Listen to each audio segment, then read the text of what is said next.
Hello world, my name is Calvin Ko from FVCI. After hours and hours of inspirational, insightful debate and global dialogue, you know what? I'm still have one special session for you. What is that about? Let's play a game, right?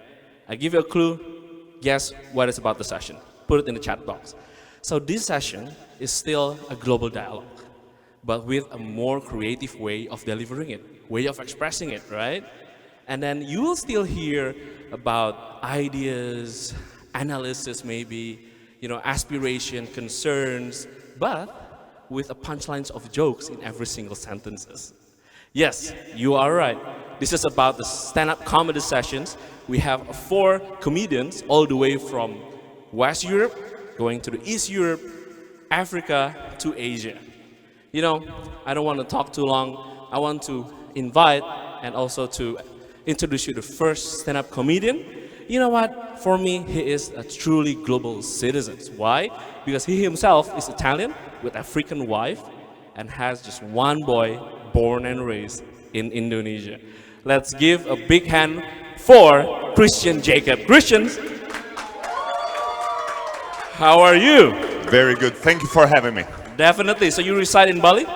Yes, I've been living in Bali now for 4 years. Is that true? So I told you, Bli Jacob. Good? Jacob, but it's fine. All right. So are you ready to forsake the world? I am ready. Give a big hand for Jacob.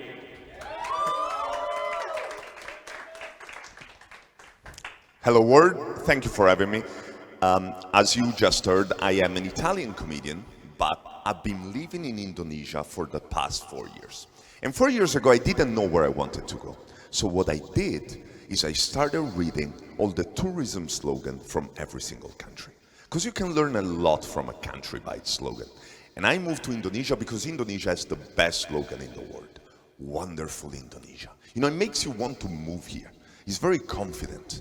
Now, some countries are not very confident. They're very low self-esteem. And it shows in their slogan. For example, Jordan, their slogan is, yes, Jordan. That's it. That's the whole slogan. It's like, yes, that's what we have.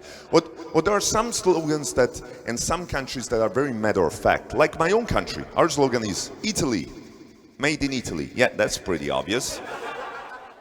And it's not even true, It should be Italy, now mostly made in China, Or for example, another obvious one is Afghanistan. That's right, Afghanistan has a tourism slogan, and their slogan is Afghanistan, a country for true adventurers. I can see that. Yeah, that makes sense. Some countries, it's almost like in their slogan, they don't even want you to come. Like Tunisia, their slogan is, we are ready, we are safe. What about me? Am I safe? Not even Afghanistan was talking about safety. What's happening? Now, I don't remember which one was Russia tourism slogan, but I imagine the Russia tourism slogan would be something like, Russia, you don't need to visit us, we will visit you, yes? Okay. We're talking about a divided world. And there is nothing more divided than my own family. Because you see, I'm from Italy, my wife is from South Africa, and we both live in Indonesia. We're like a fried chicken pizza with nasi goreng on top. It's weird, but it works. And sometimes we have our own differences, but we always find a peaceful solution. For example, just before we got our first year anniversary, my wife came to me and she was like, baby, why don't we get a matching tattoo? I was like, listen, I don't have any tattoos because, I've always had a job, but now I'm a comedian, so sure, what do you have in mind? And she was like, okay, I'm gonna tattoo here the silhouette of Africa, and inside I'm gonna write, I am black, I am woman, I am Africa. And you could do the same. I'm Italian, okay, so first of all, I would have to tattoo the silhouette of Europe, and already do I include England, do I not include England because of Brexit? It's already confusing. And inside, I would have to write, I am white, I am man, I will get punched every single time I take my shirt off, okay? So I was like, listen, let's just get a dog, okay? And immediately she shut me off. She was like, no, I don't like dogs. I'm not a dog person. I'm a cat person. If you want, we can get a cat. And I don't know you guys, but I have a problem. Like every time someone tells me I cannot do something, I really want to do that thing, you know? So I snapped. I shouldn't have, but I'm Italian, I'm passionate. So I was like, listen here, I didn't ask your permission. If I want a dog, I'll get a dog. Last time I checked, I'm paying all the bills, and most importantly, I'm a man, and a man get what he wants. So now we have 3 cats. Yes, and the baby. So what I'm saying is I should have said yes to the tattoo. That's what I'm saying. But that turned out to be the most beautiful thing that ever happened in my life. I really love being a father. And I take being a father very seriously. Because yeah, of course, the mother is the one who gets pregnant for 9 months, and then she gives birth, and then she feeds, whatever. Me, as a father, my job is giving my son trauma. That's my only job, you know. That's why they call them daddy issues, you know. And don't get me wrong, I absolutely want to give my son trauma, you know, but just enough, you know. I want to give him enough trauma that he's going to become an interesting person, but not too much trauma that he's going to want to become a comedian, you know. That's too much. That's too much. Like, I want my son to be strong, but not a bully, to be brave, but not an idiot, to be compassionate, but not a vegan. That's too much. That's too much compassion. And I want my son to see me like a superhero. And nowadays there's superheroes from every country. There's Black Panther, there's Shang-Chi. There's no Italian superhero. Like, think about it. The only super that we have in Italy is Super Mario. And he's not even Italian, he's made in Japan. And he's not even a hero. I mean, think about it. Super Mario goes to beautiful places, breaks stuff, eats weird mushroom, and run after girls. That is not a hero. That is every Australian tourist in Bali. But you know what? If we want to solve our differences, we have to think about the things that we have in common. For example, Italian and Indonesian people, we both love coffee. And I want to share with you a very unique Italian tradition that comes from Naples. You see, in Naples, people love coffee. It's just like a way of life. And every morning, before they go to work, which for an Italian is around noon, they go to a cafe and they order an espresso. But then they pay for 2. Because later on during the day, the homeless people and the people who just cannot afford to buy a coffee can just go to a cafe and just ask for one and have it for free. And that is the kind of tradition that I want to teach my son. You know, I want to teach my son that if he goes to Naples, he got free coffee. Those idiots already pay for it, you know. And in Indonesia, my favorite product of Indonesia is luwak coffee. Now, luwak coffee, if you don't know about it, was invented during the Dutch colonial era. And basically there's the luwak, which is an animal. In English, I guess it's called a civet, who eats the coffee beans. He ferments them in the stomach, and then he poops them out. And it's considered the best coffee in the world because the luwak only eats the best coffee beans. This is what they tell you. What I really think happened is that there was a Dutch colonizer who said, hey you, make me coffee. And the Indonesian farmer was like, oh, you want me to make you coffee? I'll make you coffee. I'll make you coffee special just for you. You came here for the spices, I'll give you some nice spices. And then he picked up the coffee bean from the poop of the animal. And the best thing is that he gave it to the Dutch guy, and the Dutch guy loved it. Until this day, Dutch people spend millions of dollars every single year to drink poop coffee. And you know what? Luwak coffee is the best coffee in the world because it doesn't only taste like coffee. It tastes like coffee, karma, and Indonesian freedom. Thank you very much. My name is Chris.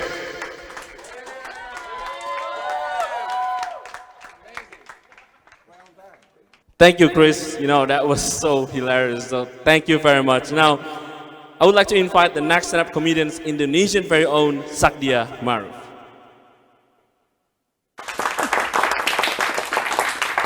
Hello, my name is Sakdia, and this is the end of 2022, the year of everything, everywhere, all at once. Like, seriously, we don't even have the mental capacity to handle breaking news anymore.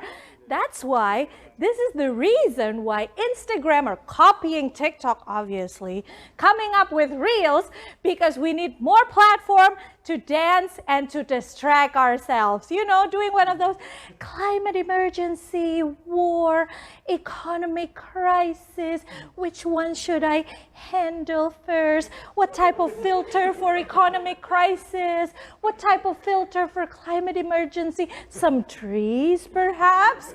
You know, and those who we love are retiring. Like those who we love are retiring. Serena Williams, Roger Federer. Those who we don't miss, returning. Backstreet back. All right. Come on. Your fans are struggling with lower back pain. Cut it out already. Blink-182, economic crisis. We don't miss all of you. The year began with Russia's invasion towards Ukraine. I mean, I understand 2 years down the pandemic, we want to travel, wants to go out, cross borders, not with tanks. Like, don't you get the memo? Of course, in every humanitarian crisis, we witness, like, world leaders, media are standing against this humanitarian crisis, humanitarian emergency, and agree that this is bad and unacceptable for the economy. You know? You know, it's like, but sir, people are dying. Of course, can they wait for a few more days? We're fixing the economy. You know, the song has always been Wall Street's back, all right. I mean, nothing good can ever comes from, you know, division, hate, let alone war. Well, if there's something good, it's easier to block your friends on Facebook. Yes, I mean, and we are suffering collectively. Increased prices of gas, prices of food, prices of cooking oil. People are struggling to make ends meet. Billionaires are struggling to avoid tax and, you know, try to live in Mars. And governments are struggling to tell people, you know, I think we can live without cooking oil, can't we? And like, ouch. That is a slap harder than Will Smith's slap. And, you know, in this pandemic, I moved to the village in this pandemic, you know, hoping for a better life. Some of my friends in the city, vegans, some organic mongering friends, you know, they're so excited that I'm moving to the village. They say, oh my God, now you can grow your own food. And I said, oh my God, you can grow cheesecake? And I mean, it's not easy. I do grow my own food, tomatoes, 3 months of hard work, and it can only sell $2 per kilo when they know, oh my darling, I'm keeping my corporate jobs. I said, me too. Me too. I mean, living and defending nature is definitely not easy.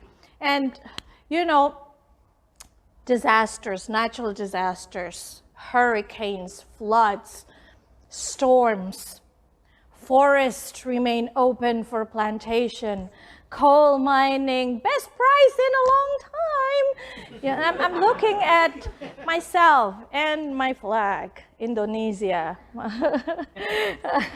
Yes, and the only good news that we can get out of it is Jennifer Lopez and Ben Affleck getting back together. I mean, it's almost like we are drowning, but we have celebrities' photos to hold on to.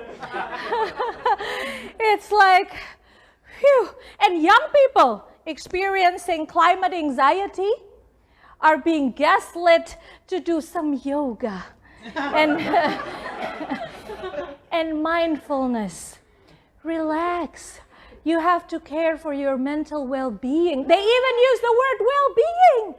Oh my God, so hot. They must be stealing it from TikTok. And you know, but we are moving. People are moving, and we are moving fast. It's challenging, of course. I mean, being a comedian while Muslim like myself on stage, some people say, how can you do that? You know, a Muslim woman on stage, I will be happy to see you burnt in hell. And I said, hold on. If you can see me burn in hell, God forbid, there's only two scenarios. Number one, you are an angel guarding the hell, which is impossible. Number two, you are in hell with me. So let's just hope that nobody's going to hell. Okay? And also, I saw your video. Another person said, I saw your video. You are such an embarrassment to Islam. I can see your undergarment. I said, under these layers? What kind of app are you using? Can we use it for, I don't know, medical purposes? For instance. And, but did you just say that you saw my video? Oh, thank you. Don't forget to like and subscribe. 2022, engagement is key. I'm very fortunate that I can joke about this.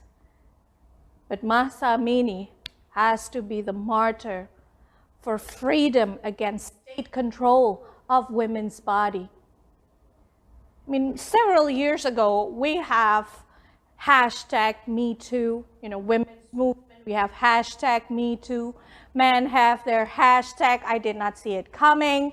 You know, years later, whether you see it or not, we are coming. We are coming to defend freedom, to defend rights to education, for climate justice, for economic justice. And don't worry, we meditate before we go on rally. Yes, yes. So don't worry about all the mindfulness. We are ready to fight, even though there's no friend that will lend life, diamonds, or skins to us. That's fine. Some game references. Oh, to end, good news from 2022. It's so hard to find good news in 2022, but finally I'm able to find something very important. People who have been afraid of vaccination before finally are looking forward for third booster, fourth booster, fifth booster, 10th booster, so that they can at least take 2 days sick leave from work. Yay! Thank you! Thank you very much, Sakdia.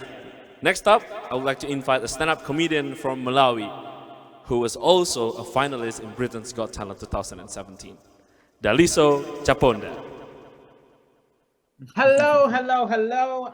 Thank you. It is an honor and a pleasure to be part of the Global Town Hall. Hello to you in 600 different countries. Is that right, people? Wherever you are in the world, hello, hello, hello. I am currently in England, but my blood, my soul, I'm a comedian from Malawi in Central Africa, the world's #1 supplier of Madonna babies.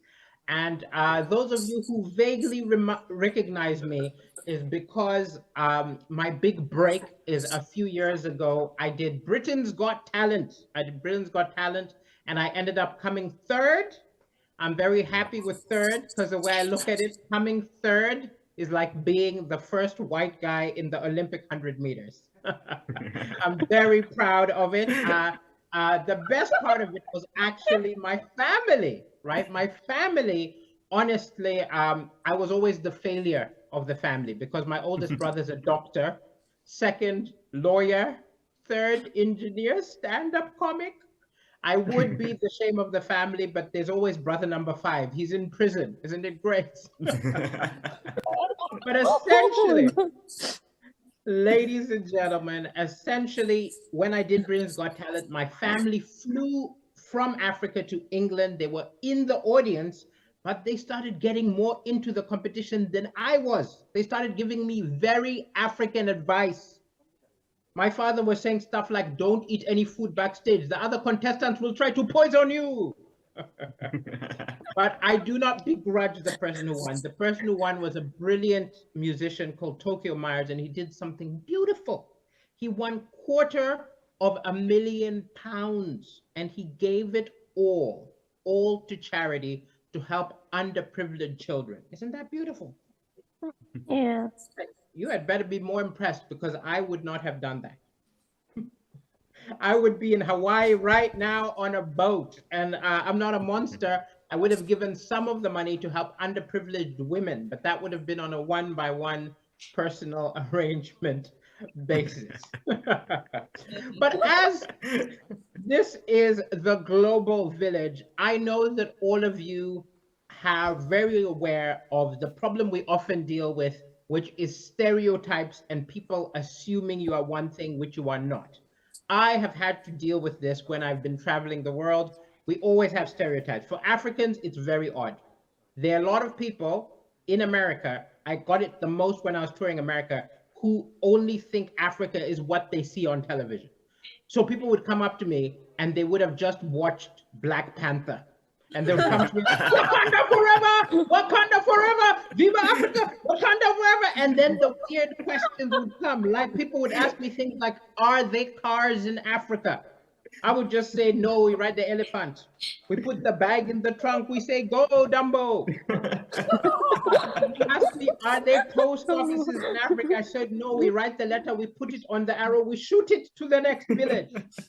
And I'm not even saying that these people are mean-spirited. They've just watched too much television. One of them was actually a big fan of mine. This woman approached me and she was like, oh, you're that comedian. I love your comedy. It's so inspiring how you came from nothing.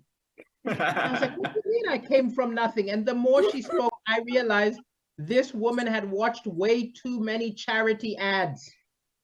She heard Africa, and in her head, she was imagining me on a refugee camp with flies flying around. She was trying to squint to see the number which she should text. She was saying stuff like, you've come so far. How do you speak such good English? And I was thinking, yes, Malawi is one of the poorest countries in the world, but I wasn't. We had a Volvo. And I also would say that everybody in the global village has had one of the hardest 2 years. The last few years, because of COVID, have been depressing, but we've been coping. And I think it's very easy to focus on the negative, right? But there are some positives, some things which we gained during the pandemic, during all of the lockdowns. So number one thing which we gained weight, okay? I gained weight. If you're one of the people who was doing aerobics and lost weight, we don't want to hear from you. Everybody got a bit rounder, okay? Number two, it was a perfect time to become a shoplifter, because if you were wearing a mask and wiping down surfaces, you were just polite. And finally, I also think this was the first time in history that men started washing their hands after going to the bathroom.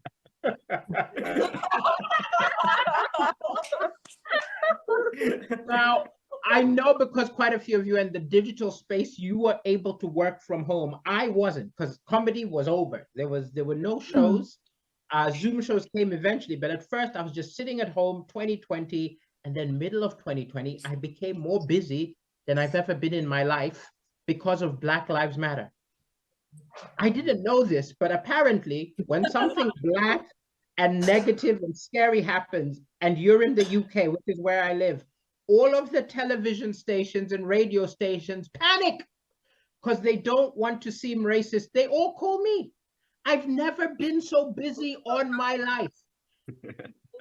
I was being called by every television channel. I did the BBC, I did the ITV, Channel 4. I've never been so busy. So now It's not that I want racist things to happen, but when they do, it's so good for my career. I'm kind of hoping, like, of course, my heart and soul will always be MLK, Martin Luther King, but my bank account is hoping for KKK. Now, I say this as a joke, but there's a level where I always don't understand. Anytime anything negative and black happens, I get called on a news show. And you've probably also seen this. There'll be people like Kanye West being interviewed about politics. And you're like, he's an entertainer. Why is he being entertained about, he's an entertainer. Why is he being asked about politics? And I think the thing is, people don't want discussion. They don't want a deep discussion into the things that are wrong with the world, the things that are frustrating about the world, be it gender problems, be it sexism, racism, all of these issues we deal with. People want simple answers. So they're not going to call a professor or a politician. They're like, get an entertainer. He will answer something entertaining. Just get an entertainer. So I get on these shows and it's very hard to answer these questions. I got looked at. I was on the morning news. They looked at me and said, do you think that the world is racist? And I was like, what? You think I've done a survey of every human being on the planet? These are very complicated things and people want simple answers. They want simple answers. But what I still think is I love being called, you know, not just because of my bank account, because I try to get to the bottom of what's wrong. And I will say this, like, I'll say something positive, right? Something positive which we can cling on to is the fact that all these people who say racist things, they're really lazy. If you actually come down to it, all racism is lazy because they just describe what they see, right? That's all the insults. They describe what they see. Like, I'm darker than them. They want to insult me. They say darky. It's so childish. It's like a 7-year-old. And I know this for certain because I was there at the birth of a new racial slur. I was walking down the street in Manchester, right? I was walking with a white woman. I do that sometimes. Now, there was a crazy, drunk, racist white man wanted to yell out abuse, but there's no insult for a black person and a white person walking together. So he just started trying to go with what he saw, something black, something white, and he just started to yell, penguin? Penguin! Penguin! And I was confused. Why should I be hurt by penguin? I love happy feet. I almost wanted to help him up because there are other things that are both black and white. He could have yelled out something like old television. Polka dots. That song by Michael Jackson. So I'm from a big family. As I mentioned, my father is actually a politician in Malawi. My father was Minister of Education. And I'm not surprised he became Minister of Education because when I was a kid, no matter what grades I got, they weren't good enough. If I got 5 A's, 2 B's, he'd say, no, you're not reaching your potential. Apply yourself. If I got 7 A's, 1 B, he'd say, no, you're not reaching your potential. Apply yourself. He was so hard on me, but I get my own back now. Because now, whenever I read about Malawi in the news, I give him a call. I called him the other day and I said, Dad, there are food shortages in Malawi. There are people on strike. I don't think you're reaching your potential. Apply yourself, Dad. And as a final thought, I will tell you that, you know, I was single in lockdown. It was so depressing. I don't know if any of you were single in lockdown. I didn't realize how much I don't like myself. Like literally every day it was just me. And so now that I know it's a different situation in every country, but in this country, we're allowed to go out and meet each other again. I'm trying to find love, right? I'm trying to find love. But I've got a friend. We've been friends for 20 years. We're close. We trust each other, care about each other. And I just thought, we're both single. Why don't we just upgrade now? I do not recommend this because with your friends, you have total honesty. You cannot start a relationship with total honesty. And I saw this for certain because we were having a discussion of the pluses and minuses of dating each other. And I said, one of the minuses is Well, I work at night, you work in the day. And she said one of the minuses is, I'm not attracted to you at all. This is too much honesty. Lie to me, lie to me, lie to me. Because and then I said, then why are we even doing this? And she said, oh, you know, it doesn't matter if I'm not attracted to you, right? I trust you. You make me laugh. You're stable. You make me feel safe. My kid loves you. Why does the rest matter? Don't be so shallow. But I couldn't get it out of my head because all the things she said she loved about me, that I'm funny, that I'm trustworthy, I already like that. I don't need her for that. I need you to love the things about me that nobody else likes, okay? If you can love the worst thing about your partner, that's gonna last forever. Thank you so much, ladies and gentlemen. Thank you, Daliso. Last but not least, there you go. This is a very interesting guy. He's a Montenegrin-born, Serbian race, Bosnian matured, Croatian citizen. Now, let's give a big hand, a founder of Komedia Snogu, Peja Bajovic. Hello everyone. Good to be here, of course, because it's a global initiative. Who doesn't want to be a part of global initiative, except some isolationists somewhere? Bear with me. English is my second language, actually fifth, because I come from former Yugoslavia. There was this one language. Now it's 4 languages out of that, and English on top of it. And many people say that English is easy. No, any foreign language is not easy. There are so many things that you have to pay attention to in order to claim that you are a master of it. And people say American English is easy. No, let me give you an example of a silent letter G that you will have very often. For instance, sitcom Friends, Joey Tribbiani. Listen to this. How you doing? Silent G. Silent G. Friends, for instance. Je ne sais pas c'est comment, vous ne comprenez pas, je parle trop clairement. Half of those letters are silent. And the wrong ones for that matter.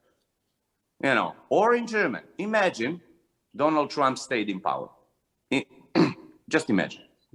And he goes, I'm flying to Germany. But Mr. President, I'm flying to Germany. It's going to be huge. It's going to be great. I'm going. So he enters the Air Force One. They fly over the ocean. And there, he decides to skip the chancellors, the presidents. He's going to meet these right-wing AfD people, and they go, hi. Silent L. French people don't speak English. French people speak English. They just refuse to because they are too proud. And for them, they would use French only in case of emergency. And the emergency for them is if they're thirsty, if they're hungry, or if they want, Whereas Italians, our neighbors across the pond, those guys are sincerely surprised by the fact that the rest of the world does not speak Italian. They're like, ma come, ma perché? Yeah. It's my mother. And she doesn't understand. She doesn't understand what I do. And once she had 2 lady friends over for an afternoon coffee, and I was visiting, and she asked me, she took me on the side. She asked me, son, that thing that you do, what is that? I was like, come on, mom, you saw me. I was doing so many times. Like, yeah, I know that stand-by comedy that you do, but what is that? And then I realized, she doesn't need my answer for her. She needs an answer for the lady friends, apparently asking her, that son of yours, what does he do? So I started explaining. People come. I take the microphone. I talk to them. The moment I said I talk to them, she went, oh, so you're a lecturer. Oh. So there you go. I'm a lecturer. So let me give you some background of mine. I'm born in Montenegro, raised in Serbia, Bosnian, living in Croatia. Fine. But when I went to Ohio for 2 years for my master's degree, imagine how hard it was for me to explain to them in heartland America where I was from. Imagine that. For you who don't know, Ohio is a true America, real America, heartland America. Places where Donald Trump was president even before Kennedy was, and still is for that matter. And when I was saying, I'm from Croatia, the reaction was, that's Europe, right? I was like, yeah, okay, at least you got a continent right. When I was to say, when I said I'm actually from Bosnia, they go, oh, are you from Bosnia? Oh, but that was 20 years. Yeah, that was 20 years ago. Now it's more like, you're from Ukraine. Oh, and the teacher was actually calling us out to get to know his students for the semester. And he goes like, John Clark, hello, sir. Kimberly Jones, hello, sir. But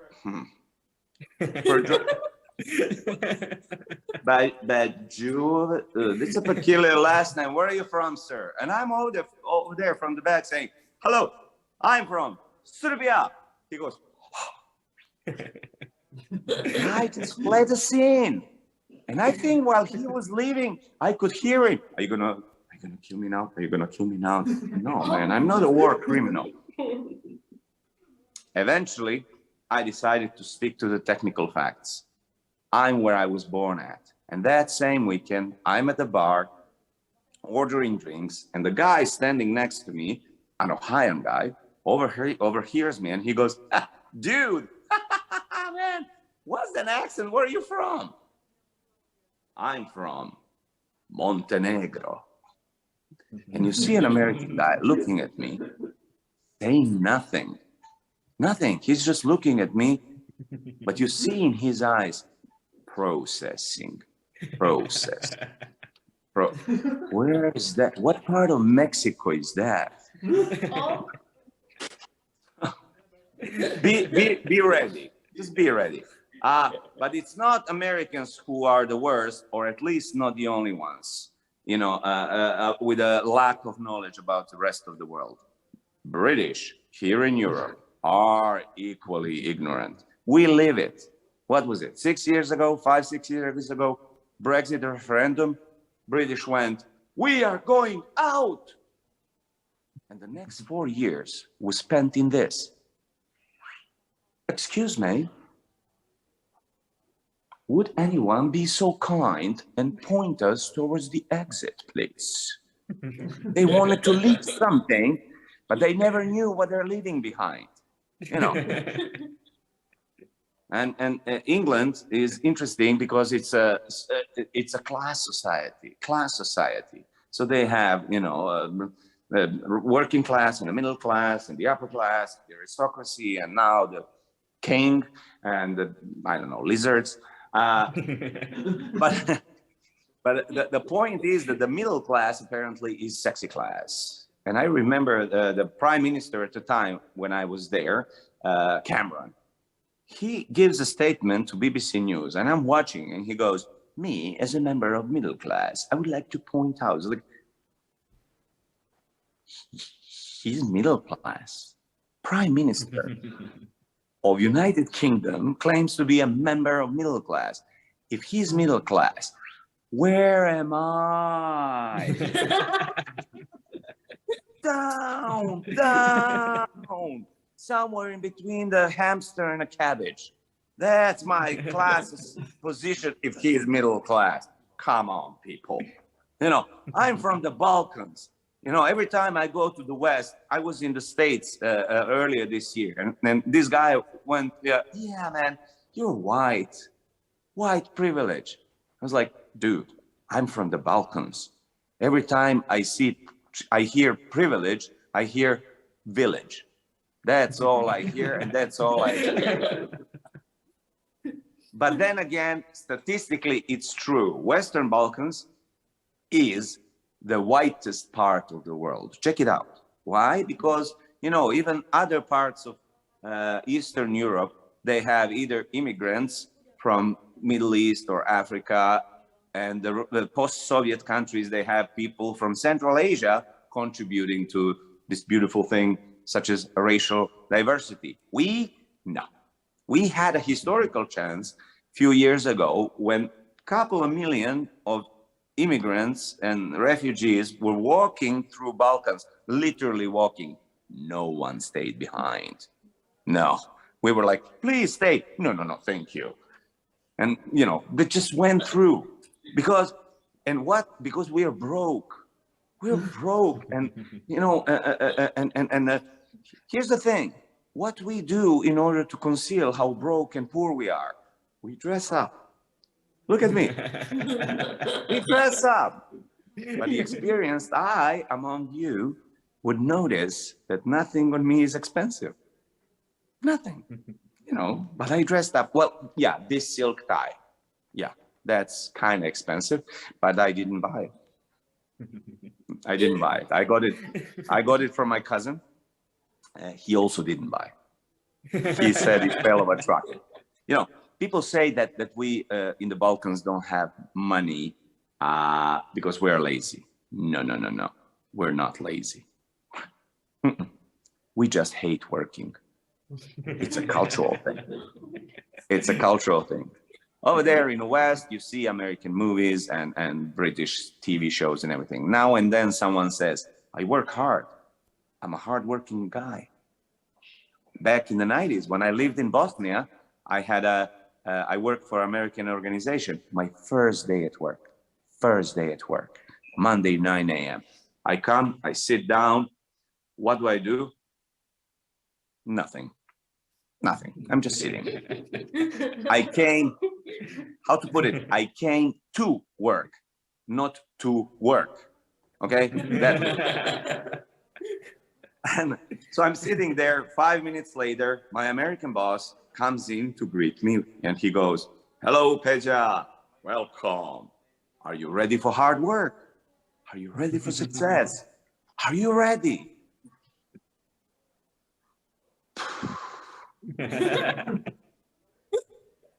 I look at him. I don't know what to tell him. Inside my mind, I'm thinking, it's not okay to lie to your boss first day at work. You know, I'm watching him, and the voices inside my head keep screaming, screw you. It's been a pleasure. Have a great event. My name is Peja Bajevic. I'll see you next time. Bye. Thank you, Peja. Ladies and gentlemen, that marks the end of our stand-up comedy sessions. You know, thank you to all of our outstanding comedians. Let's give a big hand for all 4 comedians. Thank you for each of you. And I hope everyone at home enjoy as much as here in Jakarta. Finally, thanks for your laughter. Keep sharing happiness and stay positive. Bye-bye.